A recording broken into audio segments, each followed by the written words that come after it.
was the once famous writer Napoleon Hill, a massive fraudster who wrote the book Think and Grow Rich. To gain his own financial rewards? Napoleon Hill is a controversial figure, and some aspects of his life and work have been questioned for credibility. While he is celebrated for his motivational writings, particularly Think and Grow Rich, critics have pointed to inconsistencies and unverified claims in his personal history. Here are some of the criticisms and controversies surrounding Hill. Unverified claims of associations. Hill claimed to have worked with or interviewed famous people like Andrew Carnegie, Thomas Edison, and Henry Ford. However, there is little verifiable evidence to support many of these claims.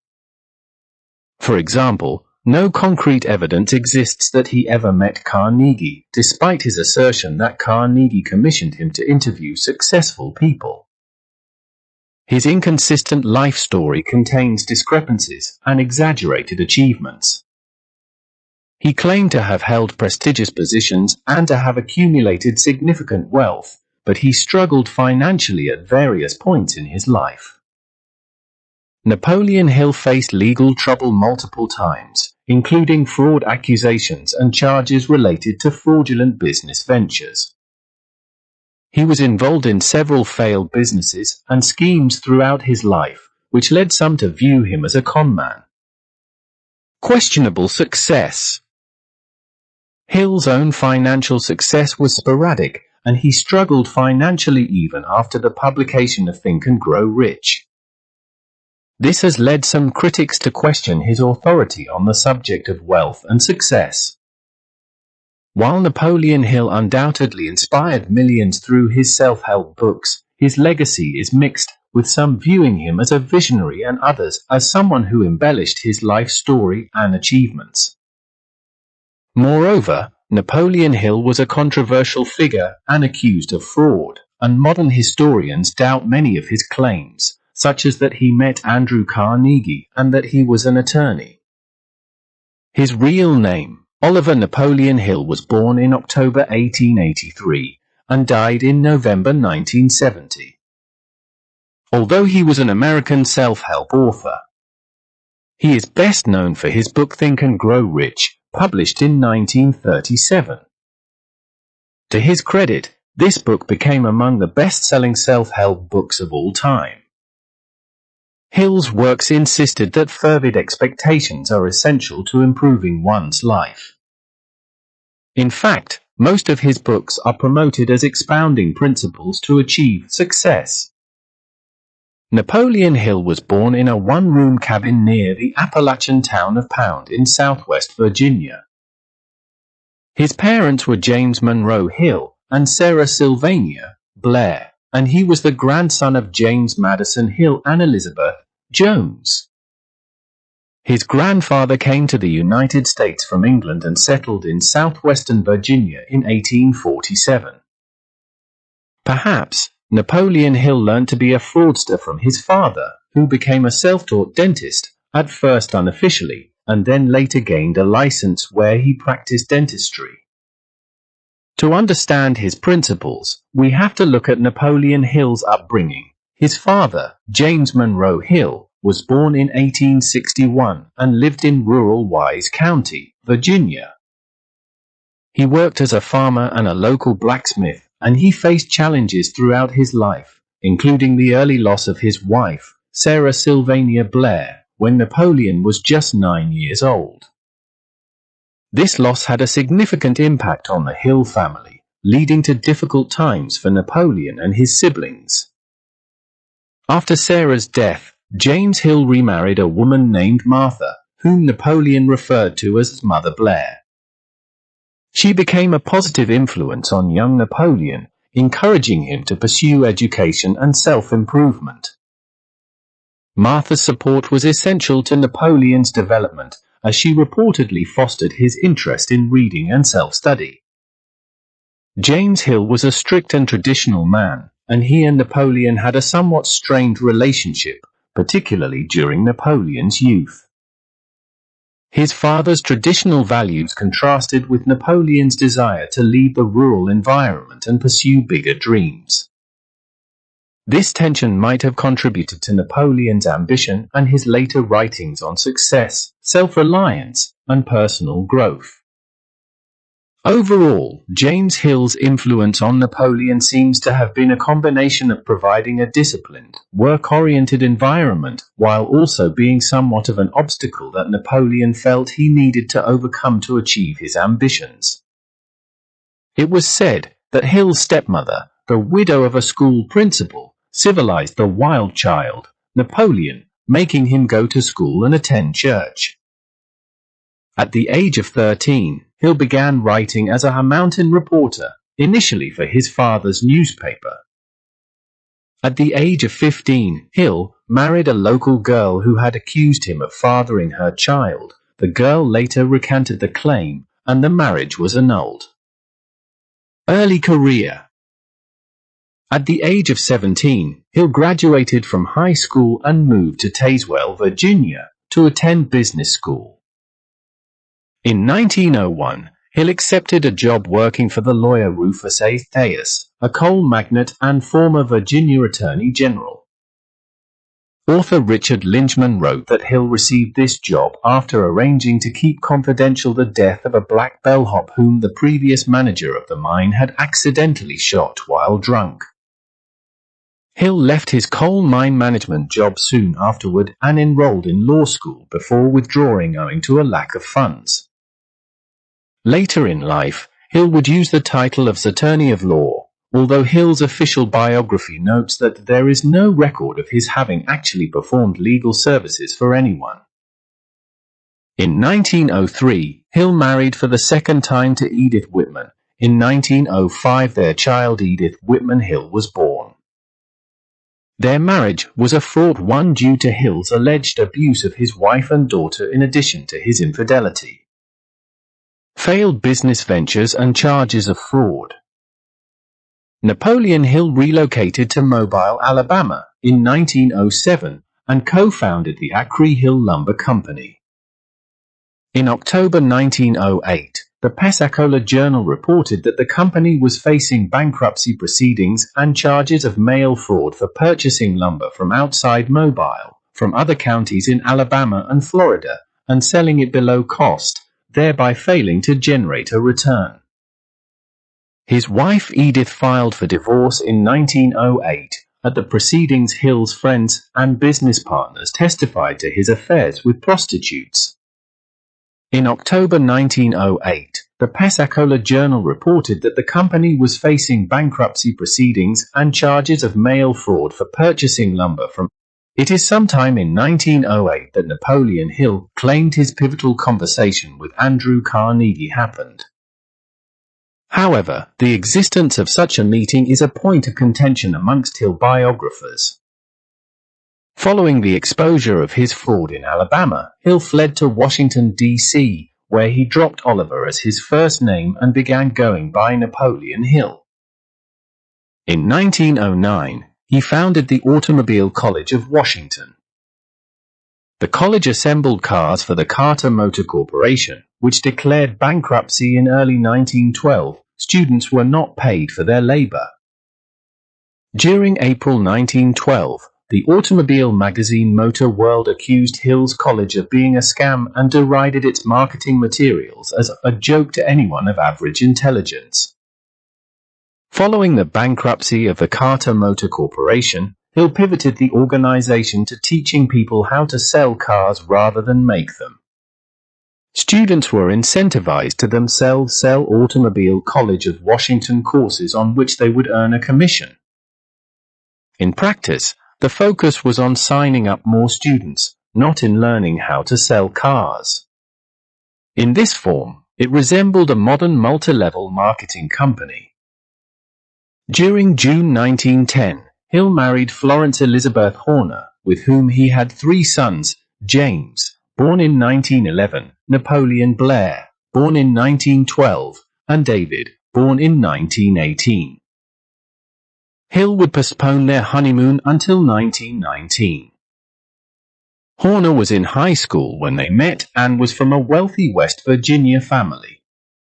Despite investment from her family, the Automobile College of Washington closed in 1912. He subsequently moved to Chicago and accepted a job with the La Salle Extension University before co-founding the Betsy Ross Candy Shop. Hill was soon forced out of the candy shop by his partners and had left La Salle within a year of starting. In September 1915, he established the George Washington Institute of Advertising, where he intended to teach principles of success and self-confidence.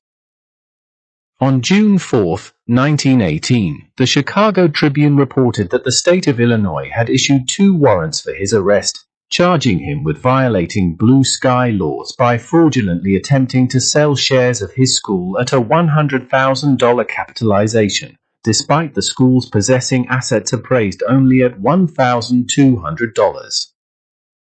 In 1917, Hill threatened the Illinois Central Railroad with a lawsuit due to low lighting in their cars allegedly making him need glasses. The George Washington Institute was unaccredited and closed in 1918 following allegations of fraud made by students. During this time, Florence and their children were living with her family in West Virginia.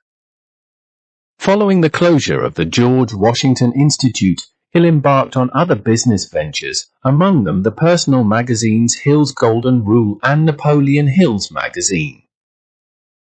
In 1919, the Federal Trade Commission brought charges against Hill and Hill's Golden Rule for fraudulent advertising and laundering funds meant for a veterans' charity into a fraudulent oil stock scheme.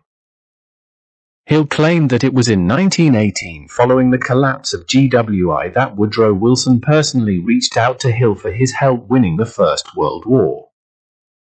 Hill claimed that Wilson offered him large sums for his aid, but that he did not accept any payment for his work because he was a patriot.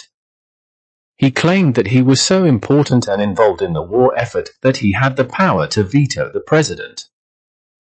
Hill claimed to have participated intimately in the negotiation of the armistice with Germany. These claims are not believed to be true. White House records include no reference to his ever being there. In 1922, he opened the Intra-Wall Correspondence School, a charitable foundation intended to provide educational materials to prisoners in Ohio. The foundation was directed by, among others, check forgers and former convict Butler Stork, who would be sent back to prison only a year later. According to Hill's official biography, it was during this period that hundreds of documents proving Hill's association with various famous figures were destroyed in a Chicago storage fire. Intra-Wall Correspondence School primarily sold Hill's Golden Rule and correspondence courses. In 1923, it was exposed by local newspapers as a scam. Following the murder of Donald Mellett, he promoted a lecture tour based on their acquaintance, with Hill claiming to have been the target of the same assassins. Hill lost control over Hill's Golden Rule to a group of disgruntled employees. Hill attempted to get revenge against one of the employees by reporting them to the FBI as a spy. Hill founded the Peptimists and the Cooperative Club, which advertised themselves as business organizations in the style of the Rotary Club. The Law of Success. During 1928, Hill relocated to Philadelphia and persuaded a Connecticut-based publisher to publish his 8-volume work, The Law of Success, 1925. The book was Hill's first major success, allowing Hill to adopt an opulent lifestyle. By 1929, he had already bought a Rolls-Royce and a 600-acre, 240-hectare property in the Catskill Mountains, with the aid of some lenders. The beginning of the Great Depression, however, affected Hill's finances adversely, forcing his Catskills property into foreclosure before the end of 1929. He went broke, forcing his wife's family to pay for the expenses of Florence and her children. Hill's next published work, The Magic Ladder to Success, 1930, proved to be a commercial failure.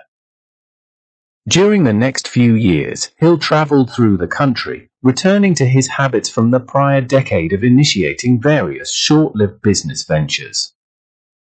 He was involved in the production of the first Mormon film Corianton, a story of unholy love, which collapsed after investors accused Hill of malfeasance. Hill claimed to have been an advisor to Franklin D. Roosevelt during this time. He claimed to have coined the president's famous phrase, "The only thing we have to fear is fear itself." Think and Grow Rich. In 1937, Hill published the best-selling book Think and Grow Rich, which became Hill's best-known work. Hill's new wife Rosa Lee Beeland contributed substantially to the authoring and editing of Think and Grow Rich. Hill's biographers would later say this book sold 20 million copies over 50 years, although as Richard Lynchman remarks in his brief biography, Alice Payne Hackett's 70 years of bestsellers suggests the number was considerably less. Wealthy once more, Hill resumed his lavish lifestyle and purchased a new estate in Mount Dora, Florida. Napoleon and Rosa become involved with the Royal Fraternity of the Master Metaphysicians, a cult led by James Bernard Schaeffer, which regarded Think and Grow Rich as a religious text. Napoleon became the godfather of baby Jean, a child the cult had adopted and claimed to be raising in such a way that she would be immortal. In 1941, the child was returned to her biological mother. After being arrested and convicted in 1942, Schaeffer claimed that Napoleon had been to blame. The couple divorced around 1940. With much of the wealth from the book going to Rosa, Napoleon returned to his pursuit of success. Rosa proceeded to marry her divorce lawyer. Hill and Rosa never repaid Blair for the $300 loan. Indeed, Rosa taunted Blair about it. Rosa would later write a self-help book entitled How to Attract Men and Money. Starting Again. In 1941, Hill published Mental Dynamite, but it was a commercial failure. Hill met Annie Lou Norman, who was 47 years old, where he rented a room from her. They married in 1943 and relocated to California. Hill went on the lecture circuit once again. In 1947, he briefly hosted a show on KFWB radio in Los Angeles. In 1952, he launched a new scam selling courses about success in Missouri. The scam soon collapsed, and he set up a firm called Napoleon Hill Associates to sell courses with W. Clement Stone. In the 1960s, Hill and Stone fell out. Hill turned to selling his course Science of Success through franchises. In 1963, he founded the Napoleon Hill Foundation. Philosophy of Achievement. Hill's Philosophy of Achievement, offered as a formula for rags to riches success, was published initially in the 1928 multi-volume study course entitled The Law of Success, a rewrite of a 1925 manuscript. Hill identified freedom, democracy, capitalism, and harmony as being among the foundations to his philosophy of achievement. He asserted that without these foundations, great personal achievements would not be possible. Hill claimed his philosophy was superior to those of others and that its principles were responsible for the successes of Americans. Hill blamed failure on such emotions as fear and selfishness. A secret of achievement was discussed in Think and Grow Rich, but Hill did not explicitly identify this secret in the book, insisting that readers would benefit most if they discovered it for themselves. In the introduction, Hill states of the secret that Andrew Carnegie's carelessly tossed it into my mind, and that it inspired Manuel L. Quezon of the Philippine Islands to gain freedom for his people. Although he mentions a burning desire for money repeatedly throughout the book, he suggests that avarice is not his secret at all. Hill returned to the topic of a secret in a 1967 book, where he explicitly stated, "Anything the human mind can believe, the human mind can achieve. That is the supreme secret. This is the secret known in bygone times. This is the secret which governs present-day accomplishment. This is the secret which will follow man to the stars. This is the secret of the ages." Napoleon Hill, Grow Rich with Peace of Mind, Chapter 14. He presents the notion of a definite major purpose as a challenge to his readers to ask themselves, in what do I truly believe? According to Hill, 98% of people have few or no strong beliefs, which made their achieving success unlikely. Hill declares that the life story of his son Blair is an inspiration to him, claiming that despite being born without ears, Blair had grown up able to hear and speak almost normally. Hill reports that his son, during his last year of college, read Chapter 2 of the manuscript of Think and Grow Rich, discovered Hill's secret for himself, and then inspired hundreds and thousands of people who could neither listen nor speak. From 1952 to 1962, Hill taught his philosophy of personal achievement, lectures on science of success in association with W. Clement Stone. During 1960, Hill and Stone co-authored the book Success Through a Positive Mental Attitude. Norman Vincent Peale is quoted saying that Hill and Stone have the rare gift of inspiring and helping people, and that he owes them both a personal debt of gratitude for the helpful guidance I have received from their writings. The book is listed in John C. Maxwell's A Lifetime Must-Read Books list. Hill claimed insight into racism, slavery, oppression, failure, revolution, war, and poverty, asserting that overcoming these difficulties using his philosophy of achievement was the responsibility of every human. Hill's claim to influence of famous people. Later in life, Hill claimed that the turning point of his life had been a 1908 assignment to interview the industrialist and philanthropist Andrew Carnegie. At that time, Carnegie was among the most powerful men in the world. Hill wrote that Carnegie had met with him at that time and challenged him to interview wealthy people to discover a simple formula for success, and that he had then interviewed many successful people of the time. The authenticity of many of Hill's claims has been widely disputed. Napoleon Hill's collaboration with Andrew Carnegie has remained contentious. The acknowledgments in his 1928 multi-volume work The Law of Success listed 45 of those he had studied, the majority of these men at close range, in person, like those to whom the book set was dedicated. Andrew Carnegie, Henry Ford, and Edwin C. Barnes, an associate of Thomas Edison.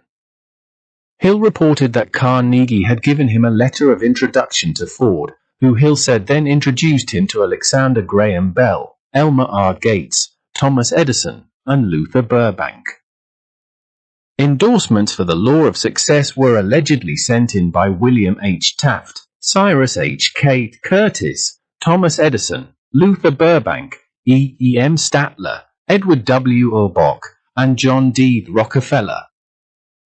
The list in the acknowledgments includes, among those Hill wrote that he had personally interviewed, Rufus A. Ayers, John Burroughs, Harvey Samuel Firestone, Elbert H. Gary, James J. Hill, George Safford Parker, Theodore Roosevelt, Charles M. Schwab, Frank A. Vanderlip, John Wanamaker, F. W. Woolworth, Daniel Thew Wright, and William Wrigley Jr.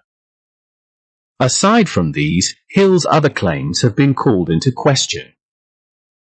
There is little evidence that he aided President Wilson to negotiate Germany's surrender in World War I, that he helped President Roosevelt write his fireside chats, or that he was an attorney.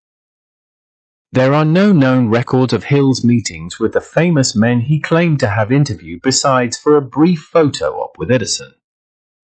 Alleged spirit visitations. Hill openly described visits from spirits in Chapter 12 of his book Grow Rich. With Peace of Mind, 1967. He described them as unseen friends, unseen watchers, strange beings, and the great school of masters that had been guarding him, and who maintain a school of wisdom. Hill states that the master spoke to him audibly, revealing secret knowledge. Hill further insists that the masters can disembody themselves and travel instantly to any place they choose to acquire essential knowledge or to give knowledge directly, by voice, to anyone else. Grow rich. With peace of mind was allegedly influenced by Hill's spirit voices. Hill cites the master, writing, "Much of what he said already has been presented to you in the chapters of this book or will follow in other chapters." In chapter 14 of his book Think and Grow Rich, 1937, he openly talks about his invisible counselors with whom he discusses various areas of his life. Hill refers to these meetings with his counselors as being real because he consistently told himself they were real, a principle he refers to as autosuggestion. Hill does admit the talks were only real to him because of his imagination, but professes his belief that the dominating thoughts and desires of one's mind make those thoughts real. Death. Napoleon Hill died aged 87 on November 8, 1970. He was worth about $1 million. Legacy.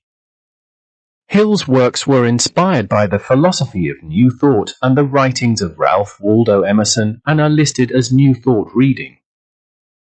Hill has been seen as inspiring later self-help works, such as Rhonda Byrne's The Secret. Gizmodo has called him the most famous conman you've probably never heard of. Napoleon Hill Foundation. The Napoleon Hill Foundation is a non-profit foundation that promotes the teachings of Napoleon Hill. Following the death of Napoleon in 1970, the foundation and his widow Annie Lou were embroiled in a protracted court battle over the estate, which lasted into the 1980s. The foundation maintains a private archive of Hill's papers. It awards the annual Napoleon Hill Award. The foundation continues to sell Hill's books, courses, and leadership certificates. In 1995, the authorized biography of Hill's life, A Lifetime of Riches, was released by Michael J. Ritt Jr., the executive director of the foundation, and Kirk Landers, which came to a number of controversial conclusions. According to the Napoleon Hill Foundation website, he was the advisor from 1933 to 1936. Napoleon Hill was not an official presidential advisor to President Franklin D. Roosevelt. Although Hill, best known for his book Think and Grow Rich, claimed to have had various connections to influential people, there is no documented evidence that he served as an advisor to Roosevelt or held any official position in his administration. Hill did reportedly meet with several prominent figures during his lifetime, including industrialists and business leaders, but his exact connections to political figures like Roosevelt are often exaggerated or anecdotal. This biopsy of Napoleon Hill can be verified through Wikipedia.